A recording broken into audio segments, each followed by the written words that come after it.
Hostel warden या JSA या फिर अकाउंटेंट्स की जो परीक्षा होने वाली है, उस परीक्षा में हिंदी से भी प्रश्न पूछे जाते हैं, हिंदी भाषा से। और हिंदी भाषा में आज हम एक महत्वपूर्ण विषय यानी समास और विग्रह के बारे में इस वीडियो में सीखेंगे। जिन परीक्षाओं में हिंदी भाषा से प्रश्न पूछे जाते हैं उसमें समास और विग्रह से भी काफी प्रश्न पूछे जाते हैं। तो सबसे पहले हमें पता होना चाहिए कि इस समास शब्द का अर्थ क्या होता है। समास का अर्थ होता है संक्षेप और विग्रह का मतलब होता है किसी चीज को अलग करना।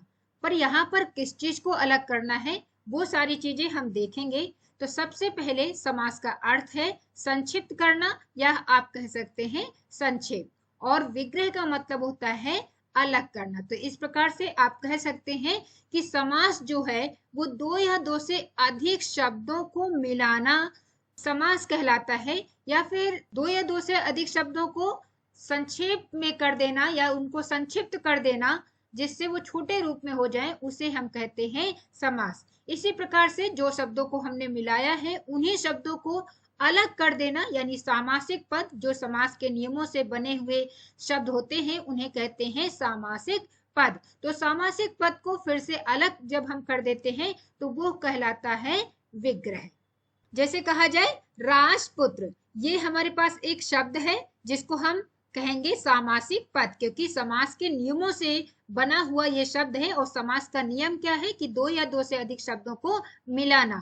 तो इस प्रकार से ये राजपुत्र एक सामासिक पद या समास कहा जाएगा इसको। और इसको जब हम अलग अलग फिर से कर देंगे तो ये कहलाएगा विग्रह। यानी राजपुत्र का मतलब होता है राजा का पुत्र या फिर राजा का पुत्र। दो या दो से अधिक शब्दों को मिलाकर हमने उसका छोटा रूप कर दिया तो उसे हम कहेंगे समास। तो राजपुत्र यहाँ पर समास कहलाएगा और राजा का पुत्र जो अलग अलग शब्द लिखे हैं वो कहलाएगा इस शब्द का विग्रह।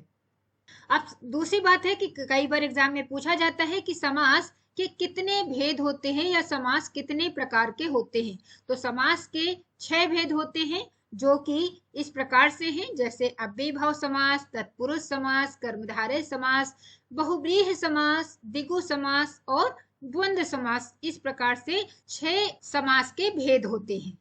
इसके बाद अब हम आगे ये जो 6 भेद होते हैं उनके बारे में सीखने वाले हैं कि अव्ययीभाव समास किस समास को कहेंगे, क्या विशेषता उसकी होती है, अगर कोई शब्द है तो वो किस समास का उदाहरण होगा, तत्पुरुष का होगा, कर्मधारय का होगा या बहुव्रीहि का होगा। ये सारी चीजें हम आगे सीखने वाले हैं, एक एक करके हम इनको सीखेंगे। तो सबसे पहले हम बात करते हैं अव्ययीभाव समास की।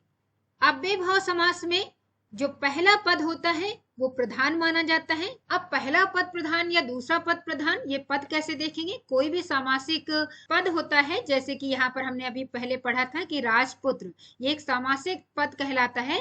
तो किसी भी सामासिक पद का या समास का जो शब्द होते हैं उसके 2 पद होते हैं, जैसे कि यहाँ पर राज और पुत्र। दूसरा शब्द है जैसे कि हम कहें चौराहा, तो यहाँ पर चौ यानी 4 और राह का मतलब रास्ता, तो यहाँ पर भी 2 पद हैं। इसमें मुनि श्रेष्ठ, मुनि और श्रेष्ठ, इसमें भी 2 पद हैं। यानी कोई भी सामासिक पद होगा तो उसमें 2 पद होते हैं।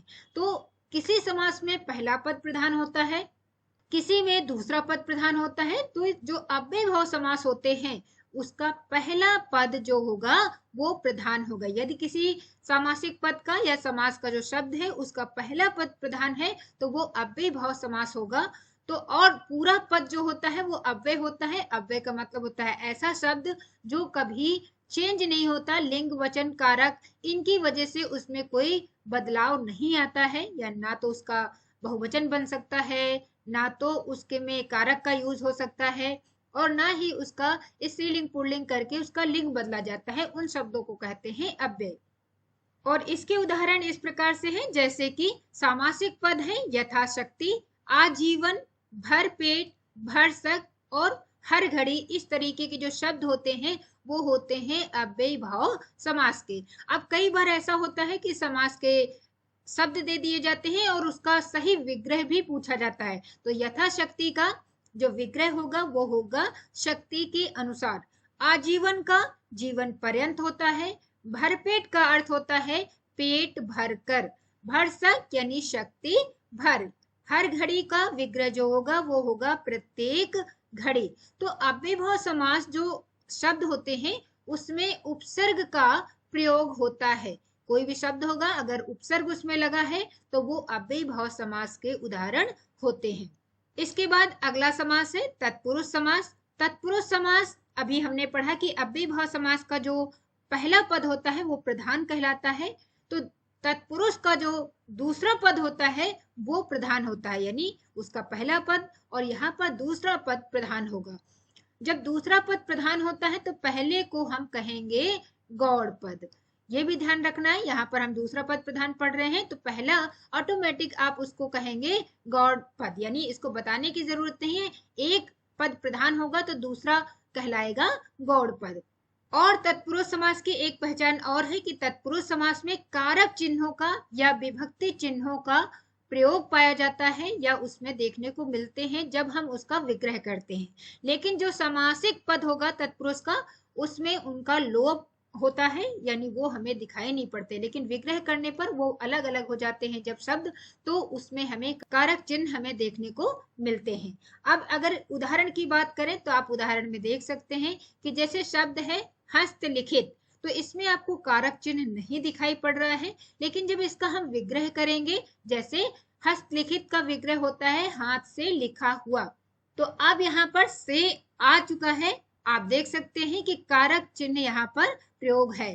कष्ट साध्य, यहाँ पर आपको विभक्ति चिन्ह का लोप दिखाई पड़ता है, लेकिन विग्रह करने पर आपके सामने एक विभक्ति चिन्ह आ जाता है। घुड़सवार का मतलब घोड़े पर सवार होता है, पर भी एक विभक्ति चिन्ह है।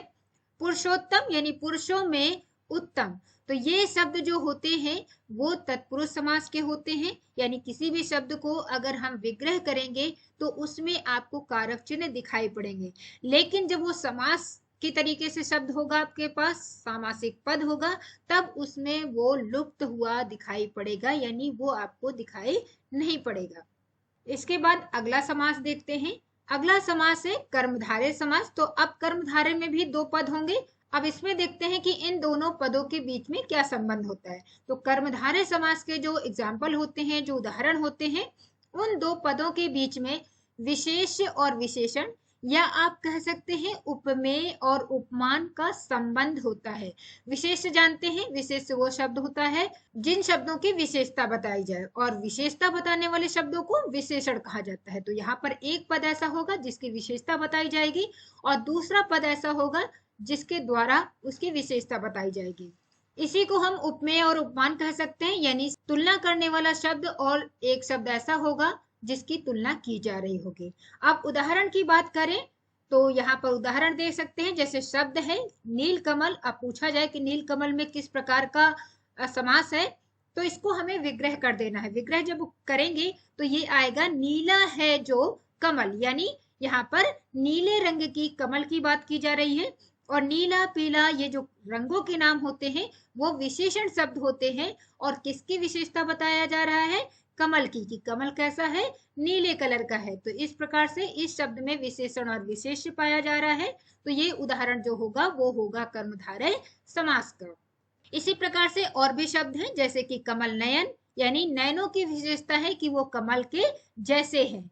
मृग नयनी यानी मृग के समान नैनों वाली, यहाँ पर बताया जा रहा है। देह लता, देह रूपी लता, यानी इन सभी शब्दों में एक विशेषण और विशेष है, या कहा जाए कि एक उपमान शब्द है और दूसरा उपमेय है। तो इस प्रकार के जो उदाहरण होते हैं वो कर्मधारय समास के उदाहरण होते हैं, जिसमें दो पदों के बीच में समानता, तुलना या विशेषता पाई जाती है। इसके बाद अगला समास जो है वो बहुब्रीहि समास है। इन समास का कोई सीक्वेंस नहीं होता है, आप किसी भी समास को पहले या बाद में पढ़ सकते हैं। यहाँ पर हमारा अगला समास जो है वो है बहुब्रीहि समास। बहुब्रीहि समास में दो पदों में कोई भी पद प्रधान नहीं होता है। जब दोनों पद प्रधान नहीं होते हैं तो तीसरा पद जो होगा वो होता है यहाँ पर प्रधान, या फिर उसे कह सकते हैं कि अन्य पद जो यहाँ पर होगा वो कहलाएगा प्रधान, या वो होगा प्रधान।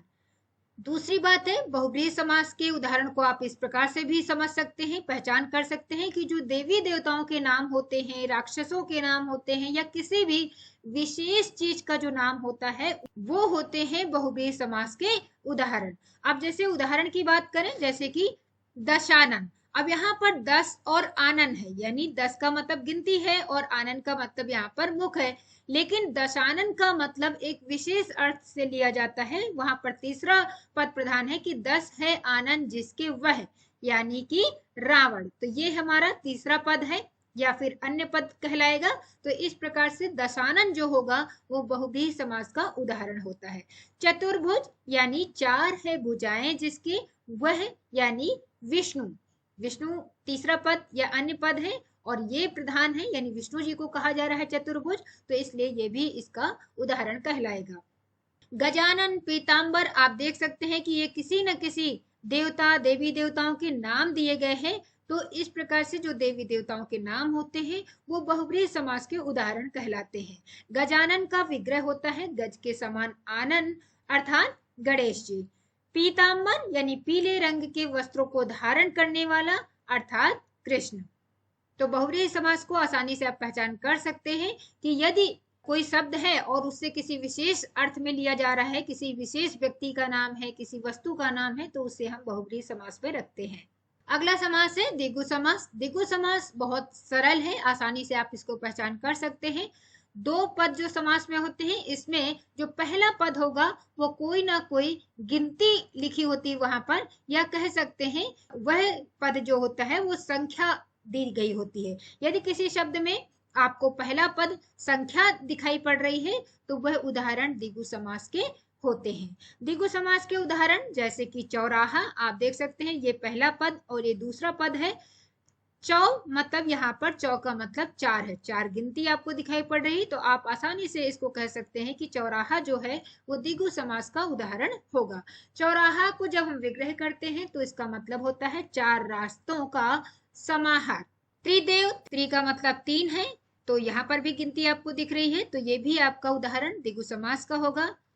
और ऐसे शब्दों में जब हम विग्रह करते हैं तो उन शब्दों में आपको समूह या समाहार का प्रयोग दिखाई पड़ता है। जैसे यहाँ पर समाहार है, यहाँ पर समूह दिख रहा है, तो विग्रह करते समय समूह या समाहार आता है। अठन्नी, अठन्नी का मतलब होता है 8 आनों का समाहार। सप्तर्षि यानी 7 ऋषियों का समूह। तो इस प्रकार से सभी सप्त मतलब 7 होता है, इसमें भी गिनती है। अठन्नी में 8 यहाँ पर गिनती है। तो अगर किसी शब्द में पहला पद जो है वो आपको कोई संख्या दिखाई पड़ रही है, 1 2 3 4 कोई भी संख्या दिखाई पड़ रही है, तो वो शब्द जो होते हैं वो द्विगु समास के उदाहरण होते हैं। बहुत आसानी से आप इसको पहचान कर सकते हैं। इसके बाद अगला समास है द्वंद्व समास, और ये आखिरी समास होगा।